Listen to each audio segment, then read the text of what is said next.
Saudações acadêmicas, hoje vai no livrão, um livro recente agora de 2021, do professor Luiz Queiroz, Interpretação e Aplicação Tributárias e Contribuições da Hermenêutica. Tanto que é um livro que, a meu ver, adota como marco teórico as teorias de argumentação e de hermenêutica do Hans Gadamer, que é um jurista alemão, que trabalha com esse método de interpretação.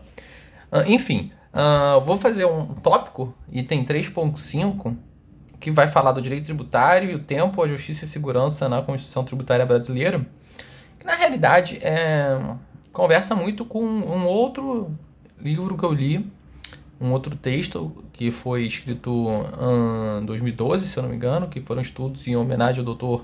Saldanha Sanches, que fala sobre retroatividade e questões de mutação constitucional. Mas aqui teve uma repaginada, sobretudo com o advento aí do novo CPC, que modificou aí algumas questões relacionadas à força de alguns julgados em recursos repetitivos, por exemplo, né? E houve uma modificação aqui. Mas, trazendo aqui uns principais pontos, o texto ele inicia com a colocação de algumas perguntas sobre o tempo da produção do texto jurídico, da interpretação, da norma jurídica, do fato jurídico e da aplicação. E as perguntas, que eu vou tentar responder elas de forma direta. A primeira é: seria correto conceber que o texto jurídico é um conjunto de símbolos produzidos que veiculam uma ou mais mensagens prescritivas de natureza jurídica e que norma jurídica é a mensagem prescritiva que se constrói a partir da interpretação de signos, em geral textos, dotada de uma estrutura lógica própria, cuja natureza jurídica decorre do fato de pertencer ao sistema jurídico por ter sido regularmente produzido? Basicamente, essa resposta é sim, né? Mas aqui ele faz uma ressalva, acredito que seja uma pergunta meio pegadinha, mas para colocar aqui uma ressalva, uma de certa forma comedida, porque repare para a pergunta que ele faz, né? Ele coloca: é correto conceber, né? E aí a observação que tem a fazer é que na realidade não existe essa questão de ser correto ou falso, dá um tom de verdade absoluta. E o que não é a intenção aqui de uma argumentação, mas sim colocar que é adequado, que é compatível, né? Algumas questões que não são binárias, né? Que é sim ou não, sim é correto, não é incorreto, mas questões que são adequadas, são compatíveis, são plausíveis, admissíveis, e talvez isso seja um posicionamento que não vá nos colocar em uma postura, uma posição de incoerência futuramente. Porque se a gente fala que é correto, encara isso como verdade absoluta, isso facilmente pode ser contradizido em algum pode ser contradito em algum momento posterior, e aí a gente vai pecar pela nossa língua, né? Então, guardar essa questão de ser compatível, é plausível. E aqui a gente encara como o texto realmente é aquele suporte material em pixels, né? Se a gente estiver lendo algum texto no computador, em escrita, enfim, papel, o texto é aquilo. E a norma vai ser aquela mensagem, né, que vai ser veiculada por esse texto. Então essa é a primeira questão. A segunda questão que ele coloca é que quando se diz que alguém está obrigado a cumprir a lei ou aplicar a lei, o que se deve cumprir ou aplicar? É o texto jurídico ou a norma jurídica? Ora, e aqui a resposta é a norma jurídica. A norma jurídica, que é a mensagem, né, que vai ser realmente o comando daquele texto. Não adianta nada a gente cumprir um texto que a gente não sabe que é. Ou se a gente cumprir um texto que não é jurídico, né? E aí entra aquelas questões de reconhecimento de que uma norma, de que um texto foi concebido como jurídico, né? Que o seu procedimento, o sujeito competente para sua aprovação, e etc. Né? E a partir do momento que a gente consegue ter formado, né, esse critério, essa filtragem aqui de identificação de um texto que é jurídico, aí sim a gente verifica qual é a mensagem que está contida nesse texto. E aí a gente cumpre, né, com a mensagem.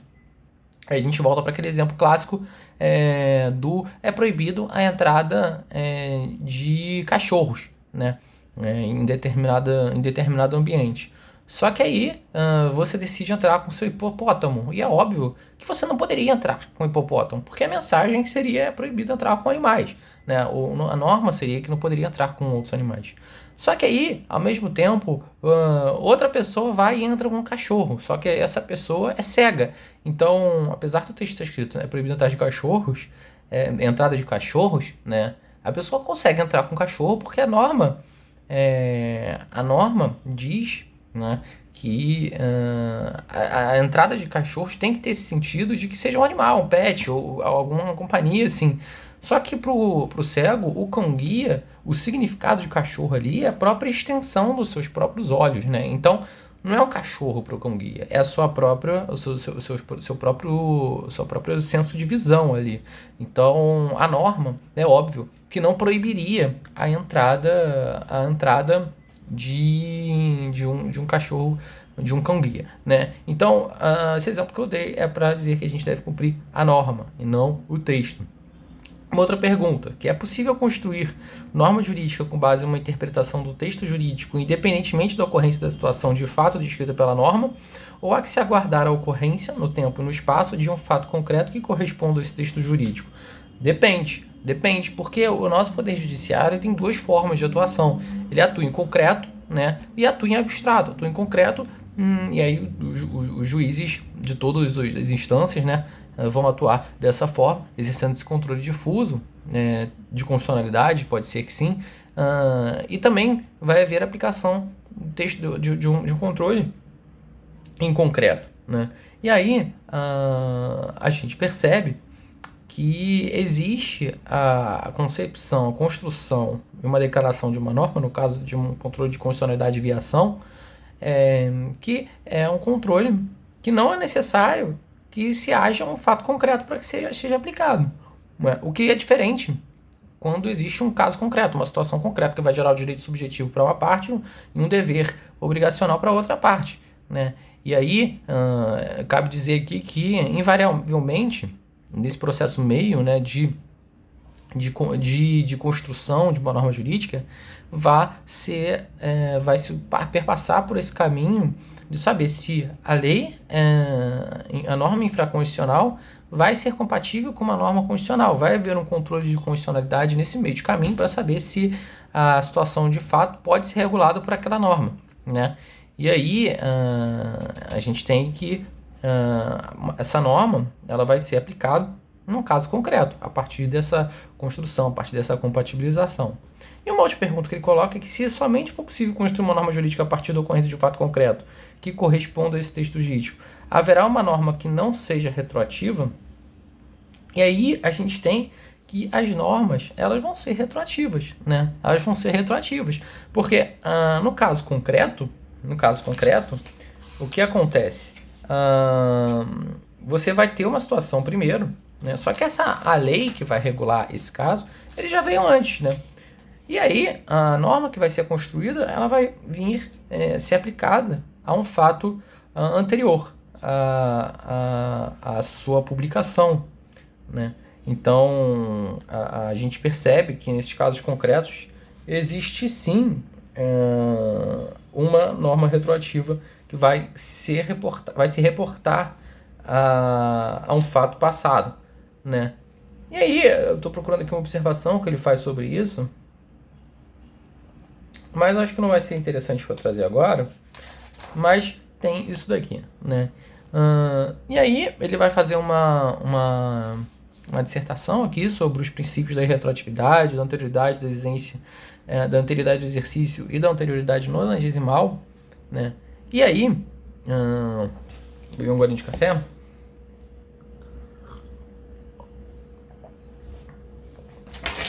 E aí, a partir disso, ele vai querer falar sobre realmente a questão da mutação. E por que ele trouxe a anterioridade, nonagesimal do exercício e retroatividade? Tentou normatizar isso, né? E na visão do professor Queiroz, essas limitações elas constam aqui no antecedente da norma tributária, né? E a gente percebe que enquanto a retroatividade é um antecedente condicionante e necessário, A anterioridade, nonagesimal e anterioridade do exercício, elas são antecedentes apenas condicionantes. Por quê? Porque há exceções de algumas normas, né? De alguns impostos da anterioridade, né? A gente percebe imposto de renda, IPVA, IPTU, mudança de base de cálculo aí do IPTU mesmo, aquele ICMS lá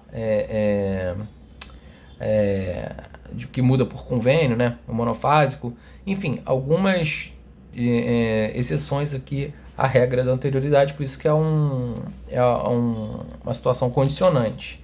Enfim, vai descrever um pouco e aí vai migrar para o fenômeno aqui da mutação normativa e estabelecer aqui que a mutação condicional é uma das espécies da mutação normativa. E a mutação normativa também seria uma subespécie da mutação conceitual, né? E aí vai fazer algumas observações que eu já também fiz em alguns vídeos da professora Ana Urrutia, da Ana Vitória Sanches Urrutia, de Paula Vande, de Jorge Gelli, né? De Helle, de Rousseau, e aí eu não vou me lembrar o nome do colega, né? Que vão nos trazer esse sentido de mutação, né? Quando há um distanciamento da realidade constitucional e do texto constitucional, né? É que há essa de sintonia aí, né? Entre essas duas questões. E aí, assim, às vezes, por alguns motivos, né? E aqui, segundo Labande, se eu não me engano, coloca que existem alguns casos de mutação constitucional e apela aqui para a Constituição do Reich, né? A Constituição de 1917, se eu não me engano. Não, mentira, a Constituição de 1871, anterior à Constituição da Alemanha, de 1917, e diz que a mutação constitucional ocorreria por a Constituição não regular tudo, né? Alguns dispositivos, algumas relações institucionais não foram reguladas na Constituição.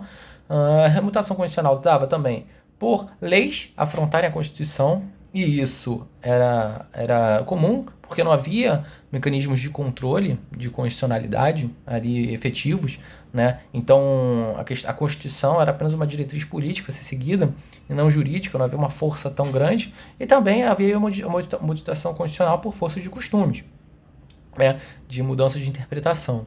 E aí a gente entende, né, porque essa mutação constitucional ela é possível porque essa Constituição de 1871 da Alemanha, ela foi uma Constituição que unificou um império ali alemão, né, tirando do jogo ali a Áustria, né, e aí unificou estados com realidades muito distintas, né, e aí alguns eram republicanos e outros eram até de certa forma absolutistas, e aí há realidades muito distintas, e por isso foi comum haver as modificações constitucionais, né, pela dissintonia aí em relação à realidade constitucional e ao texto constitucional. Mas outros autores vão realmente explicar um pouco da mutação constitucional, né? E, sobretudo, que ela encontra limites. E aí que é o ponto interessante, que já começa a conversar com a conclusão do texto.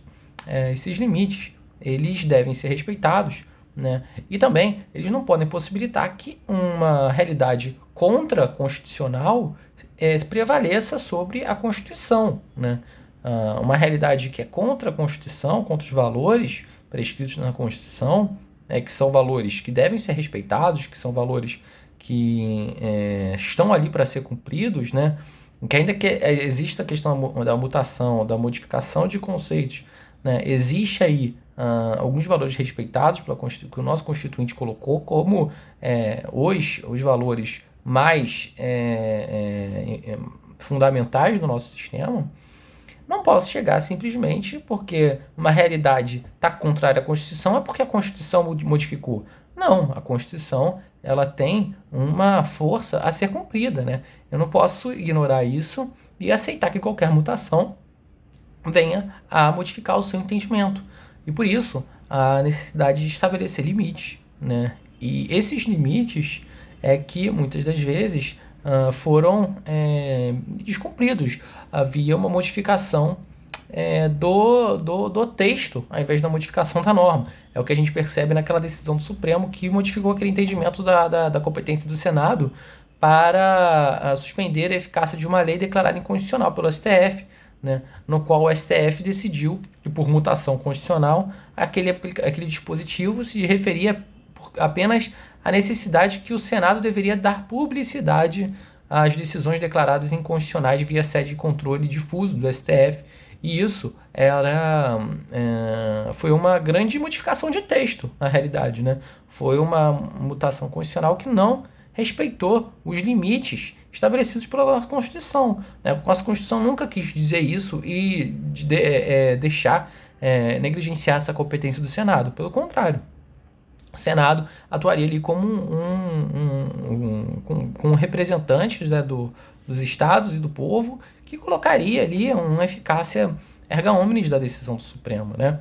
E não foi isso que foi visto na decisão, que extrapolou aí os limites da mutação constitucional, né? E aí a gente volta ali para um outro conceito, que talvez eu tenha pulado, que a modificação da Constituição pode se dar de duas formas, ou via reforma constitucional, que é alteração respeitando o próprio texto, né, o próprio procedimento estabelecido na Constituição, ou também via a mutação constitucional, que é justamente a modificação de interpretação sem modificação do texto, modificação da norma. E aí a gente pega aqui, por exemplo, a norma da família, lá, né, que modificou o Supremo, que entendeu que a família pode ser composta por um casal homossexual, né, por essa união homoafetiva. E sem problema, né, o texto, apesar do texto não estar querendo dizer isso, mas a nossa Constituição, essa interpretação jamais seria contraconstitucional, porque a nossa Constituição, ela assegura a igualdade, ela assegura que todos nós somos iguais perante a lei, né, e não é porque você tem uma opção sexual diferente que não possa se constituir uma família, né? Então, essa modificação, mutação normativa, ela foi para assegurar aí a força máxima aí da nossa Constituição, né? Então, ela observou, sim, os limites que uma mutação tem que ter, né? Mas ela assegurou a eficácia máxima da nossa Constituição, resguardando os valores nela previstos, né, a partir de uma interpretação sistemática. Bom, mas e aí? Como é que eu posso aplicar essas limitações aqui e como é que eu posso trazer aquelas questões da retroatividade das anterioridades para a limitação dessa mutação normativa, né? E aí existem algumas questões que devem ser respeitadas, né? Nesse eu percebi dois, né? Eu percebi que o professor excluiu um, mas uma das questões atinentes ao direito tributário é a legalidade, né? Que é a própria necessidade de leis regulando as obrigações tributárias, a previsibilidade jurídica, né? Que significaria aqui as próprias normas de produção normativas, informando ali quais seriam os processos adequados para a produção de um texto normativo. Então, a partir dessas normas de produção normativa, não estaria a previsibilidade de aquela lei está valendo agora, aquela lei respeitou a anterioridade, aquela lei respeitou a noventena, aquela lei foi publicada em 2000, só que ela está valendo para efeitos a partir da data da sua publicação, né? Então, respeitou a retroatividade. Então, algumas questões que nos trazem a previsibilidade jurídica. E uma outra questão necessária é a certeza do direito. Então, existe essa tríade. A certeza do direito é o que vai garantir uma interpretação dos juízes de uma forma consistente, fundamentada e coerente com os valores constitucionais. E a partir dessa tríade, previsibilidade de jurídica, segurança, certeza do direito e também a legalidade, é que vai ser garantida essa segurança jurídica. E afinal, a segurança jurídica, ela é um valor decorrente aqui da justiça, né? A segurança jurídica é condição necessária para que se haja justiça, mas não é condição suficiente, né?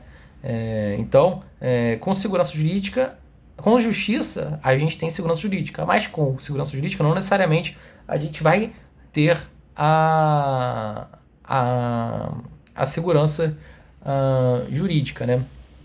Só estou resgatando aqui essa tríade, né? A certeza do direito, né? Que inspira aqui o sentimento dos cidadãos e a convicção de que quando ocorram conflitos, eles vão ser resolvidos de acordo com a lei, né? Ele possui essa convicção de que a lei produzida será o instrumento utilizado pelo órgão competente de poder judiciário, né? Então a gente tem essa tríade que vai nos garantir de legalidade, previsibilidade jurídica e certeza do direito, que nos vai dar essa sensação de segurança, né? E de segurança jurídica que é necessária para que se garanta a justiça. Mas, e aí? O que a mutação normativa influencia nisso, né? Ela tem o condão de modificar as regras do jogo, né? Imagina que o contribuinte vai seguir uma orientação do Supremo sobre o recolhimento do tributo. Aí o Supremo, em decisão posterior, decida que aquele tributo é devido com outra base de cálculo, né? Ora, como fica o planejamento do contribuinte? Como fica a segurança jurídica do contribuinte para saber o quanto de tributo ele deve, né? Porque se ele pagar errado, ele é multado, né? E aí, sobretudo na nossa situação atual, ninguém quer ser multado, né? Ninguém quer ter trabalho aí com essas obrigações tributárias incoerentes, né? Que muitas das vezes e draconianas e excessivas, volumosas, que vêm para a gente, né? De certa forma, que nos deixam malucos, não nos deixam trabalhar, né? Ao invés de o fisco ter um papel, muitas das vezes, orientador, ele já chega tendo um papel punitivo que nos coloca refém aí de uma pseudo-superioridade do interesse público sobre o particular, que talvez não seja mais concebível isso na nossa Constituição, que elegeu a dignidade da pessoa humana como um princípio fundante, né? E se querer desviar muito do tema, que não. Há mais essa ideia que é ditadora, né, de soberioridade do interesse público. Em todas as vezes o interesse público deveria prevalecer em relação ao particular. Não, isso é uma falácia e isso é um dos princípios que justifica atitudes, né, que a própria administração edita as leis, né, com o seu poder, né, e aí ela consegue ter um poder sobre a aplicação dessas leis que vai fazer com que o seu interesse seja preterido? Não, né? Convenhamos, né? Existe aí um quê de ditadura nesse princípio. Já que a administração submete às leis que ela mesma cria, né? Isso em todos os ramos aí do direito público, né? E o direito tributário não seria diferente, né? Então, percebemos que há necessidade aqui de um freio nessa atuação, dessa modificação de interpretação. E aqui no caso das cortes superiores, né? E aí, o professor vai estabelecer limitações com base na interpretação, no nível de interpretação consolidada. E ele vai estabelecer aqui nesse livro, antigamente ele tinha estabelecido máxima, moderada e baixa. Aqui nesse livro ele vai estabelecer duas intensidades de interpretação consolidada, a máxima e a elevada, né? E a máxima seria aquela questão de decisões do Supremo em AD6, ADIs e súmulas vinculantes, que vinculam e têm eficácia erga omnes, vinculam o executivo, né? E vinculam os demais órgãos do judiciário, e essas decisões elas têm eficácia máxima. E uma mutação normativa, né, em decisões como essas, elas deveriam ter o mesmo respeito à anterioridade no individual, à anterioridade do exercício e retroatividade, assim como se fosse uma lei editada, uma nova lei editada, uma nova norma que deve respeitar, sim, esses princípios constitucionais, né, que são tão afetos ao direito tributário e às garantias do contribuinte.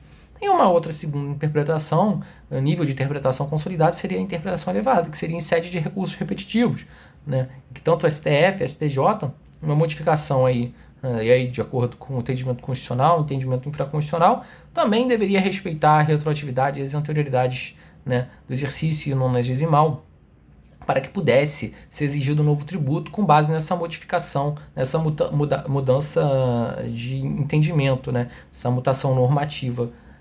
Então, percebemos aí que o STF e os tribunais, eles devem guardar um respeito à segurança jurídica do contribuinte nas mudanças de entendimento, né? E aí por isso que o professor desenhou esses princípios da retroatividade, os princípios de anterioridade, né? Desenhou o conceito de mutação normativa, justamente para chegar nesse ponto que é necessário sim um respeito máximo a essas garantias do contribuinte, né? Para que haja aqui um tratamento isonômico. Um tratamento isonômico no sentido de que ele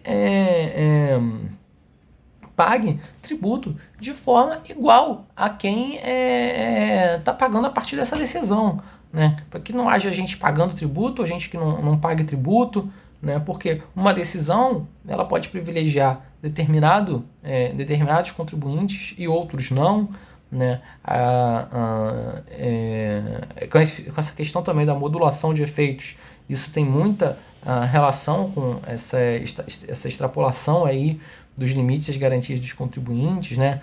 Essa questão de que o Supremo ele ressalva apenas os direitos dos contribuintes que ingressaram com mandado judicial, com alguma ação judicial, que assegura a restituição apenas desses contribuintes nessa modulação de efeitos, né? Que além de ter um caráter temporal, a modulação tem um caráter aí que também é subjetivo, né? Isso fere a garantia de outros contribuintes, né? Então é necessário também haver aqui uma barreira, aqui uma limitação sobre essas decisões, né? Sobre a aplicabilidade dessas decisões. E a gente tem que fazer isso à luz dos princípios constitucionais, sobretudo da segurança jurídica, que são tão caros ao direito tributário, né? Então, fecha aqui esse vídeo e é isso aí.